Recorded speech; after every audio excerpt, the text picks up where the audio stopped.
highly family-oriented species. So much so that they have been known to take out entire prides of lions out in Africa. So you really don't want to get anywhere near them.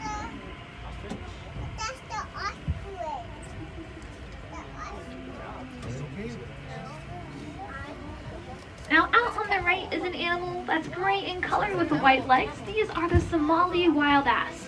And believe it or not, they have something very much in common with the giraffes we just saw. Sadly, these Somali wild ass are some of the most endangered animals we have here. They reside from an area called Somalia that has a lot of human differences at the moment. And sadly, these beautiful animals have been getting caught in the crosshairs of that fighting. So we decided to remove a small population and bring them here where they don't have the pressures of that human contact. And it's in hopes that everything starts to settle down out in Africa that we'll be able to reintroduce them back into their natural habitat.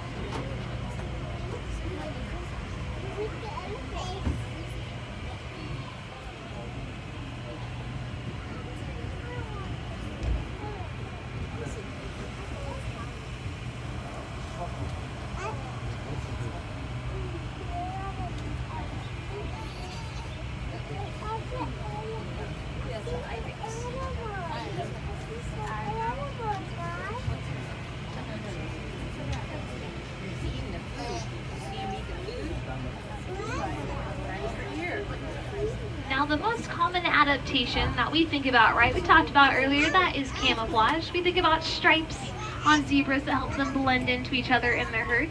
We think about spots like on a cheetah to help them hide in the tall grasses out in Africa, right? Well, out on the left, there's another animal with great camouflage, believe it or not. At the top of the hillside, there's a grouping of bright orange animals known as the Uganda cob. So as we pass them, go ahead and snap a quick picture of them for me. It doesn't have to be perfect, it can be a little blurry. But once you snap that picture, put that into a grayscale filter for me. Because you're probably wondering, Lucy, they're not blending in, they're standing out greatly, they're sitting on green grass, they're an orange animal, what are you talking about? Well, many animals out in the wild see in black and white in a grayscale.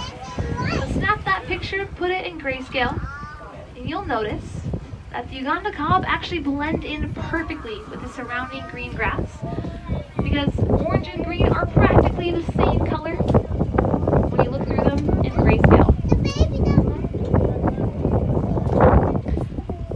Now just beyond the Uganda cob though, I do want to point out that beautiful view.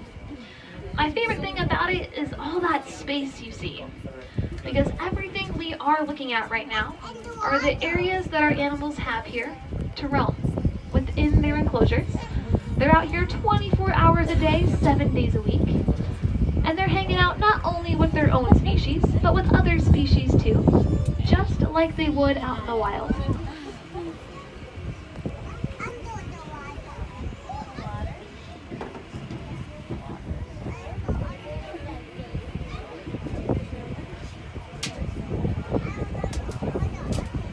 Now we have been going through and talking a lot about African animals, and well, this is an African safari after all. But I would like to bring you all a little closer to home. Let's take a look out on the right-hand side. What we're looking at right now is one of the most endangered habitats or homes for wildlife in the entire world. And it's native right here to San Diego.